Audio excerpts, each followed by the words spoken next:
जय हिंद फ्रेंड्स। तो हम पढ़ रहे थे धीर सिंह धाबा की शैक्षिक परिदृश्य की बुक, और इस बुक में हम कुछ सेकंड चैप्टर कंटिन्यू कर रहे थे। ठीक है, सेकंड चैप्टर पढ़ रहे थे अपन, जिसमें अपन कुछ पेज नंबर 25 तक कवर कर चुके हैं। आज हम इससे आगे पढ़ेंगे।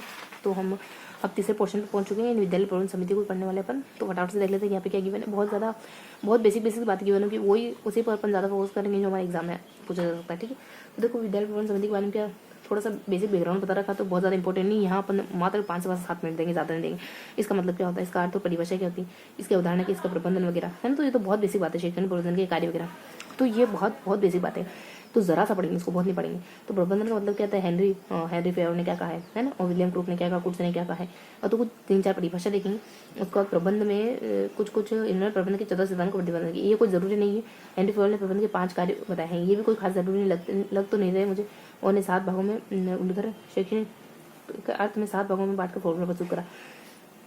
लूथर को लेकर शैक्षिक प्रशासन प्रक्रिया का व्यापक मतलब शैक्षिक प्रशासन प्रक्रिया मतलब ये समिति। तो कुछ मिला कि इसका बैकग्राउंड है कि लोग इसको ये कितने प्रबंधन के 14 सिद्धांत, तो प्रबंधन के कितने सिद्धांत है, प्रबंधन के 5 कार्य बताए है ना। प्रबंधन के कार्य कौन से हो सकते हैं, और प्रबंधन की प्रक्रिया क्या हो सकती है ना, प्रबंधन की प्रक्रिया क्या हो सकती है। उसके बाद शैक्षणिक प्रबंधन के कार्य, ये थोड़े इंपॉर्टेंट है। और लूथर गुथिक और पेडागोगस का तो कुल मिला के चूंकि अपन बुक पढ़ रहे तो पढ़ेंगे है ना, लेकिन इनको बहुत कम वैल्यू देंगे, बहुत कम वैल्यू देंगे, क्योंकि एग्जाम में ये इतना बैकग्राउंड नहीं पूछेंगे आपसे। जो मेन है हेडिंग वही पूछेंगे, यानी विद्यालय प्रबंधन समिति के बारे में पूछेंगे डायरेक्टली। तो देखो ये अब अपने को पढ़ना जरूरी है, लेकिन अब बहुत कम ध्यान देते हुए पढ़ेंगे। ठीक है, तो यहाँ से पढ़ते हैं जो अपने पूछे जा सकते हैं। शैक्षणिक प्रबंधन के कार्य क्या हो सकते हैं, तो ये सारे प्रबंधन के कार्य हो सकते हैं। गुथिक और पेडागोगस का नहीं, कुछ मतलब यहाँ पढ़ लेते हैं। ये सबसे ज्यादा इंपॉर्टेंट पोर्शन ये ध्यान रखोगे। तो प्रशिक्षक तो उसके नियंत्रण संबंधी कार्य, विद्यालय संस्थागत संबंधी कार्य, और GSB-CR से और शैक्षणिक उद्देश्यों को प्राप्ति है। GSB-CR शैक्षणिक उद्देश्यों को स्थापित करना, कार्य निष्पत्ति की क्रियाओं तथा विधियों का निर्धारण करना, पदाधिकारियों को संगठन विकास करना, सतत शक्ति नियंत्रण के उपयोग संबंधित क्रिया तथा उनके स्वरूप को परिभाषित करना, नियंत्रण के विषय में निर्णय लेना, प्रशासन संबंधित क्रियाओं के बारे में निर्णय लेना। तो ये देख लो, देखो विद्यालय प्रबंधन संबंधी सारे प्रशासनिक कार्य करती है। देखो प्रशासन उनका नियंत्रण करना, यहाँ पे भी प्रशासन का नियंत्रण करना। विद्यालय का संस्थागत संबंधित कार्य, संस्थागत भी तो क्या है, प्रशासन ही मतलब संस्थागत यानी प्रिंसिपल से जुड़े हुए कार्य। शैक्षणिक टीचर से जुड़े होगा। शैक्षणिक उद्देश्य किस पर निर्भर, टीचर पर। कार्य निष्पत्ति की क्रियाओं तथा विधियों का निर्धारण करना, कार्य मान लो पियोन समझ लो, ये कार्य निष्पत्ति जैसे हो रही है कि नहीं हो रही, क्रियाओं तथा विधियों का निर्धारण करना।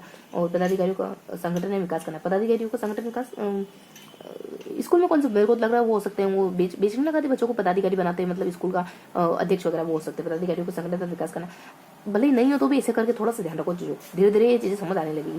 सतत शक्ति का नियंत्रण के उपयोग संबंधित क्रिया तथा उनके स्वरूप प्रदर्शित, सतत शक्ति का नियंत्रण के उपयोग संबंधित ये यंत्रों के विषय में निर्णय लेना और प्रशासन संबंधित ये पियोन को समझो, मतलब मोटर चलाना, मोटर करना, पानी का काम किसका होता है, पियोन का होता है। यंत्र वगैरह से ध्यान रखोगे, यंत्र विषय में प्रशासन तो क्या ध्यान, मतलब टीचर का, प्रिंसिपल का, पियोन का, सबका कार्य, प्रिंसिपल का संस्था वगैरह, टीचर का शैक्षणिक उद्देश्य वगैरह, पियोन का क्रिया की निष्पत्ति वगैरह, और यंत्र को देखना वगैरह। तो ये सब कार्य, ये कार्य तो अब हमने जानी। अब इनके अलावा क्या देखें, तो इसके अलावा हम जो भी अब देखो मजबूरी है अपने को पढ़ना पड़ेगा, क्योंकि अपन एक पेज पढ़ रहे इस वजह से।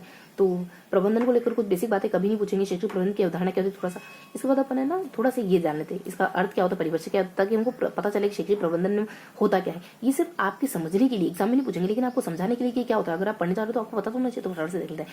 तो प्रबंधन का अर्थ क्या होता है, पूर्वानुमान, नियोजन, समन्वय तथा नियंत्रण करना ही प्रबंधन करना, मैनेज करना। ये हेनरी ने कहा, ये नहीं हर नर हेनरी नर से जान लो, हर यही कहेगा प्रबंधन का मतलब चीजों को मैनेज करना, तो समन्वय करना, पूर्ण नियोजन, पूर्वानुमान, सब प्रबंधन। और विलियम क्रूक ने क्या कहा, विलियम हुई और इतने सारे आदमी से एक आदमी ने क्या कहा, प्रबंधन शासन किसी संस्था से मानवीय और भौतिक संसाधन के प्रभावपूर्ण उपयोग, तो मानवीय भौतिक संसाधन इनका बढ़िया से उपयोग। ये एक नर ने, उन नरों में से एक नर ने ये परिभाषा दी। अब देखोगे प्रबंधन औपचारिक रूप से, तो ये आपसे पूछ सकते हैं कि विद्यालय प्रबंधन संबंधी मानवीय मतलब संसाधनों पर भी काम करती है, भौतिक तो मानवीय पर भी करती है। प्रबंधन का मतलब यही होता है, प्रबंधन है ना, उपयोग से संगठित रूप समूह कार्य करना, उसके साथ कार्य करने की जगह। तो इसमें क्या है कि औपचारिक रूप से संगठित समूह के कार्य करवाने और उसके साथ कार्य करने की कला होती है। संगठित समूह के कार्य करवाने और उसके साथ कार्य कर, तो जो समूह मिलकर के जो कार्य करते हैं ना उसको प्रबंधन कहते हैं। ये कहते हैं कूटने कहते हैं, कूटनीति है ना, गुड जानते हो ना समूह, तो ऐसे ध्यान रखो। बाकी ये क्या कहते हैं, शैक्षिक प्रबंधन हमारे व्यक्ति और व्यक्ति के बीच, वर्ग तथा वर्ग के बीच ऐसे संबंधों को स्थापित करने, जिस कार्यों का निष्पत्ति। तो ये पिछला क्या कहते हैं, पिछला वापिस से न ये कहते हैं कि व्यक्ति और व्यक्ति में क्या संबंध है, समूह में क्या संबंध है, इन संबंध क्या समूह ऐसा ही कुछ कहा है ना, तो ऐसा कुछ कहा है। ये कहते हैं कि वर्ग के बीच संबंध है ना, व्यक्ति ये कभी नहीं पूछेंगे, लेकिन थोड़ा सा यूं है कि बस दिया हुआ है तो थोड़ा सा अपन अंडरस्टूड कर लेते हैं कि क्या होता है इसका मतलब, हम भी समझ लेते हैं। तो ऐसी परिभाषा। डिमोक क्या है, शैक्षिक प्रबंधन से तात्पर्य मानवीय संसाधनों का अधिकतम उचित उपयोग करना था। तो डिमोक ने कहा है ना, मॉक टेस्ट किसने दिया? एक आदमी ने दिया, औरत ने नहीं दिया, खाली आदमी ने दिया, ऐसे ध्यान रखो। तो आदमियों का सही से इस्तेमाल करना, मानवीय संसाधनों को सही से उपयोग करवाना, यही है एलन के अनुसार शैक्षिक प्रबंधन। देखो इससे कॉन्सेप्ट भी लोगे ना कि मानवीय संसाधनों का बेहतर उपयोग करना और भौतिक संसाधनों को बेहतर उपयोग करना प्रबंधन की कैटेगरी में आता है। हालांकि अलग अलग विधान दिए, लेकिन हमको सिर्फ मीन समझना है, इनको इन व्यक्तियों को छोड़ो। एलन के अनुसार शैक्षिक प्रबंधन का कार्य जो किसी प्रबंधन को करना पड़ता है, तो इन्होंने क्या कहा कि मैनेजमेंट के द्वारा जो काम देखा जाता है ना, उसी को मतलब मैनेजमेंट इंस्टीट्यूट के द्वारा मैनेज जो कमेटी बनाई उसके द्वारा जो काम देखा जाता है उसको मैनेजमेंट कहते हैं। मैनेजमेंट कमेटी के द्वारा जो काम देखा जाता है, तो बहुत ज़्यादा नहीं है, तो थोड़ा थोड़ा सा नाम, अगर थोड़ा सा हवाला देके कहोगे ना तो बात अच्छी लगेगी, बस थोड़ा सा हल्का हल्का ध्यान रखोगे, है ना। तो क्या ध्यान रखोगे? नर है ना, हमने जो बोला वही ध्यान रखेंगे। नर है, इक है, दुईक है ना, तो एन है ना, इक, और फिर नर था अपने, फिर कुर्ज, फिर पिकनर, फिर अपने नरी कह दिया था, ठीक है। और फिर डिमोक और एलन, डिमोक और एलन, ऐसे ध्यान रखो, एलन सॉरी एलन, ठीक है। तो ऐसे ध्यान रखोगे। नेक दा, दा नेक दा, नेक दा, तो मतलब नेक दो है ना, तो इससे ध्यान रखो, नेक दो है ना। तो न सा न है, इसे लुई के है ना, इक करके, और कुर्ज करके, और डिमो करके, ऐसे एलर करके, एलन करके। तो सबने क्या कहा, एलन ने क्या कहा कि जो इंस्टीट्यूट जो काम करता है, ये इंस्टीट्यूट जो काम करते हैं वो प्रबंधन कहलाता है। डिमोक ने क्या कहा, आदमियों का सही से उपयोग करना, और कुर्ज ने क्या कहा, समूह का सही से उपयोग करना। ई से लुई ने क्या कहा, इक ने कुछ कहा था ना कि एक संगठन, मानव संसाधन, एक ने बढ़िया से बढ़िया मानव संसाधनों को, भौतिक संसाधनों को सही से इस्तेमाल करना।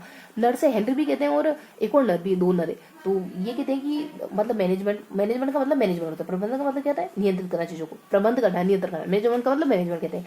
और एक और नर थे जो क्या कहते हैं, पिकनर।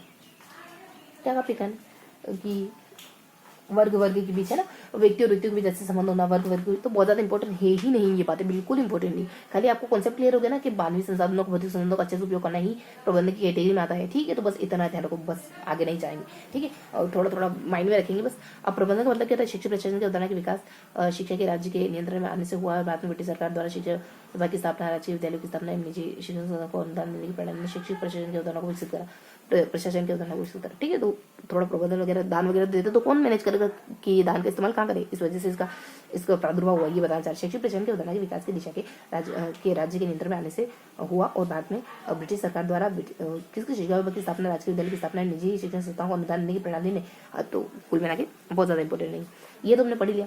अब देखो यहाँ व्यक्तियों को नाम लेकर के कुछ बता रखा है, तो ध्यान रखोगे कि ये जो हेनरी ने विद्यालय प्रबंधन से जुड़े हुए शिक्षा विधि, इस वजह से इनका नाम बार बार आ रहा है, हेनरी है।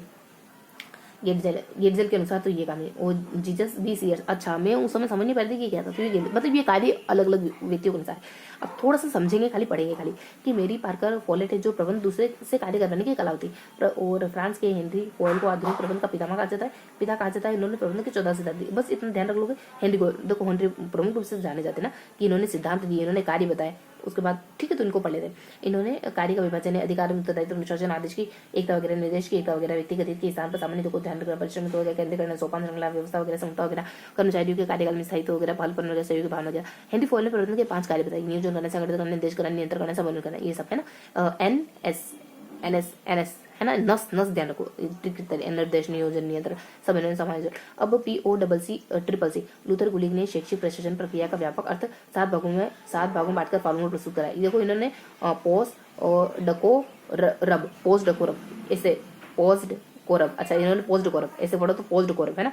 तो प्लानिंग है, ऑर्गेनाइजिंग, स्टाफिंग, डायरेक्शन है, और कोऑर्डिनेशन है, रिपोर्टिंग है, और कुछ बजटिंग है। प्रबंधन 2 प्रकार का हो सकता है, एक तो कार्य आधारित, कार्य को प्रभावी ढंग से करना, एक व्यक्ति आधारित, संगठन में व्यक्ति को साथ लेकर संगठन में व्यक्ति दोनों का विकास होना। बेसिक बात है। अब यहाँ देखो, और लूथर गुलिग और कोडस, अच्छा वही है ना, पोस्ट कोरब, और लूथर गुलिग उर्विक ने प्रबंधन के कार्यों को इस 7 भागों में बांटा, इस सूत्र के थ्रू 7 भागों में बांटा प्रबंधन के कार्यों का वर्णन लूथर गुलिग ने 1937 में पेपर ऑन दी। अच्छा, कार्य क्या क्या हो सकते हैं, तो ये पूछ सकते हैं आपसे, यूं नहीं पूछेंगे उसके अनुसार, लेकिन आपको यूं पता होना चाहिए कि एक विद्यालय प्रबंधन संबंधी क्या क्या कार्य कर सकती है। तो हम हवाला नहीं देंगे, लेकिन काम तो पता होना चाहिए ना। तो ध्यान रखोगे गुलिग के काम क्या है, ऊपर नीचे यही इसके। तो प्लानिंग है, ऑर्गेनाइजिंग, तो पोस्ट कोरब, प्लानिंग, ऑर्गेनाइजिंग, और ऐसे स्टाफिंग करना, डी से डायरेक्शन दिशा दिखाना, सी से क्या करना, कोऑर्डिनेशन इन समन्वय बिठाना, ओ से ऑर्गेनाइज करना, अच्छा ओ से कोऑर्डिनेशन पूरा हो गया, र से अपने रिपोर्टिंग करना, और बी से अपने बजटिंग मतलब पैसों समझदारी। तो क्या इनको प्लानिंग है, ऑर्गेनाइजिंग है, स्टफिंग है, और डी से पता नहीं है, सी से कोऑर्डिनेशन है पूरा, र से रिपोर्टिंग करना, बी से बजटिंग करना, और डी से क्या था, डायरेक्शन दिशा निर्देश देना। तो ये कुछ पॉजिटिव और करके इसके प्रबंधन के कार्य सकते हैं। बाकी हमने कार्य देख ली, बाकी हमने इसकी परिभाषा जानी ली।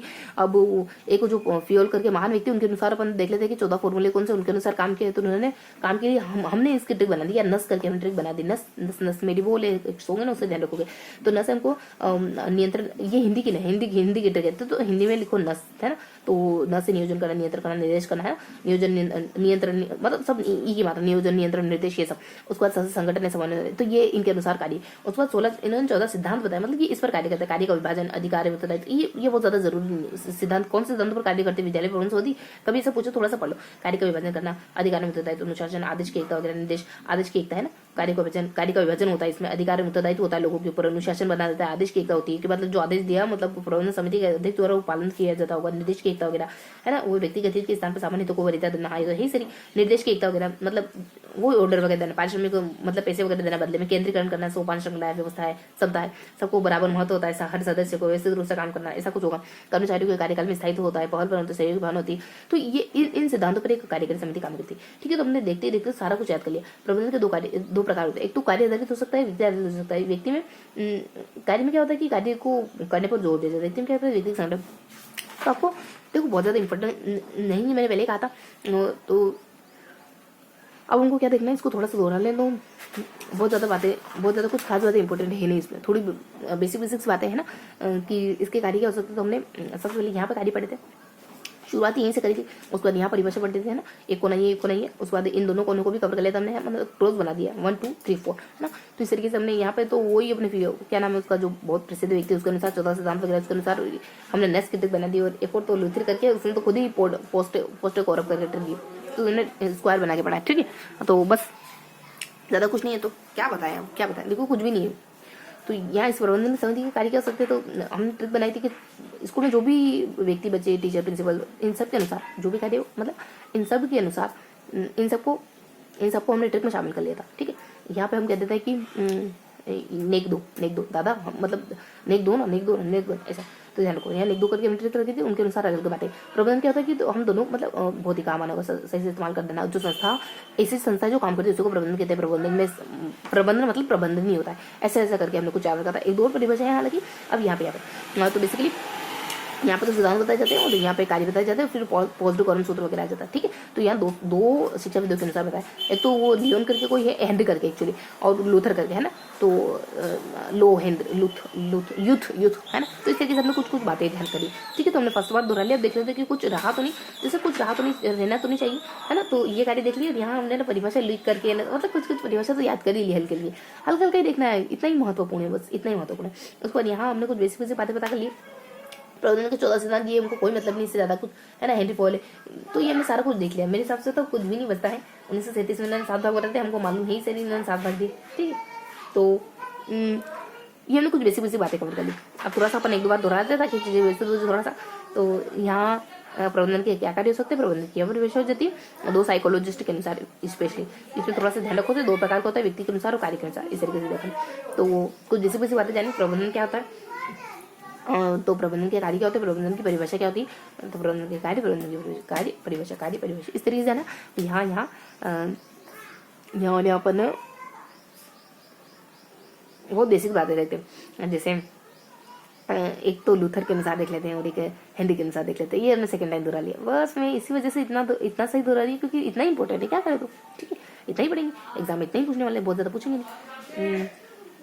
यहाँ क्या इसके कार्य क्या हो सकते हैं, यहाँ पे क्या इसकी परिभाषा क्या हो सकती है। यहाँ पे दोनों साइकोलॉजिस्ट के मतलब दोनों शिक्षक के अनुसार कुछ बेसिक बातें हैं, लूथर है और एक और हेनरी करके। 14 सिद्धांत दिए और 5 कार्य बताए, है ना। नस करके हमने ध्यान कर नियंत्रण, नियोजन और एक और क्या, नियंत्रण करना, नियोजन करना और निर्माण, मतलब एक और कुछ है, समन्वय करके, और एक और कुछ है। इस तरीके से मोटा मोटा ध्यान रखोगे। और लास्ट ये इसके कार्य, और एक और लूथर ने भी ना पोस्ट कॉरम करके इसके कार्य बताए। तो मैं आपको इतना ही बता रही हूँ, है ना, बहुत ज्यादा नहीं। और तो ये बेसिक बातें जाने में आप फटाफट इसको नोट डाउन कर लेते हैं, इधर, ठीक है। तो ये बेसिकली हम पढ़ रहे हैं पेज नंबर 26। तो पेज नंबर 26 में हमको क्या देखना है, बेसिकली पेज नंबर 26 को अगर विजुलाइज करो तो कुछ यहाँ देखें, यहाँ देखा है, कुछ यहाँ देखा है ना, मतलब यहाँ और यहाँ, पहले ऐसा ध्यान रखोगे, फिर यहाँ पे और यहाँ पे, इस तरीके से हमने ध्यान रखने की कोशिश करी। तो यहाँ पर इसके कार्य देख लेते हैं, तो अपन इसके कार्य क्या कर सकते हैं, तो अपन है ना चार जनों को इंडिकेट करते हैं, इसमें टीचर है, प्रिंसिपल है, बच्चे हैं, पियोन, ऐसा करके याद करते हैं। यहाँ परिभाषा अपन कहते थे कि नेक दो, नेक और दा, इस तरीके से ध्यान रखते अपन है ना। न से अपने हेनरी आ जाता है, एक नर आता है ना, हेनरी नर, इस वजह से कहा आपने, एक और नर आता है कोई, इसे लुई का जाता है ना, इक करके ध्यान रखता है इस वजह से।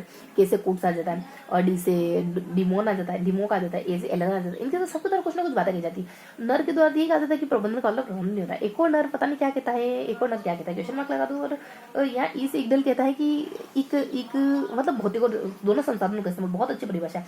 क से कुट से कहता है कि समूह के रूप में कार्य करना।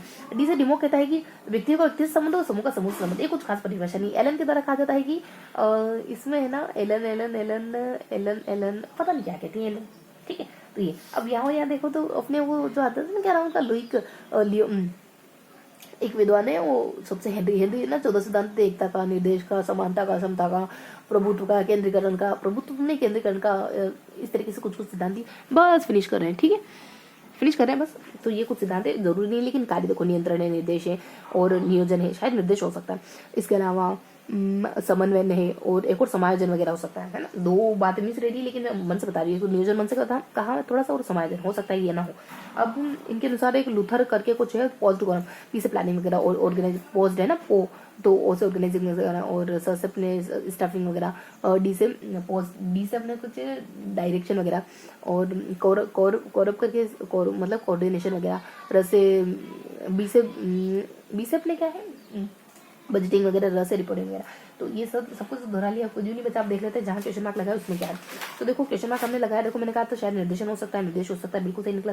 संगठन और मैंने समायोजन कहा था, समायोजन नहीं संगठन है, ठीक है। और एक और जो नर था वो कौन था, पिक नर, पीछे नर है, पिक नर, यानी नर भी किसमें, मोर में नर है ना, जो मोर है ना अपने, उनमें नर की बात हो रही है। तो ये तो अपन जानते हैं कि क्या कहते हैं, वर्ग और अच्छा फिर एलन क्या कहते हैं, चलिए जो किसी प्रबंधन को करना होता है। अच्छा ये है इंस्टीट्यूट वो इंस्टीट्यूट वाली बात है लास्ट में। तो फिर मैंने बीच में डिमोक बता देते, डिमोक क्या कहते हैं कि मानवीय संसाधनों का अधिकार। डिमोक मॉक कौन देता है, मॉक टेस्ट कौन देता है, हम इंसान ही तो देते हैं ना, जानवर तो दे नहीं पाएंगे। तो इस तरीके से हमने याद रखा था। अब यहाँ वाला क्वेश्चन में क्लियर हो गया अपना, नर कौन सा निकला, पिकनर निकला, उसने वो संस्था वाली परिभाषा दी। और यहाँ पे जो मैंने कहा था ना, वो भी समायोजन मतलब दोनों पॉइंट अच्छे से क्लियर हो गए। अब बाकी तो कुछ बचा है नहीं, ठीक है। तो ये था हमारा पूरा आज का पेज नंबर 26। मिलते हैं पेज नंबर 27 के साथ, ओके।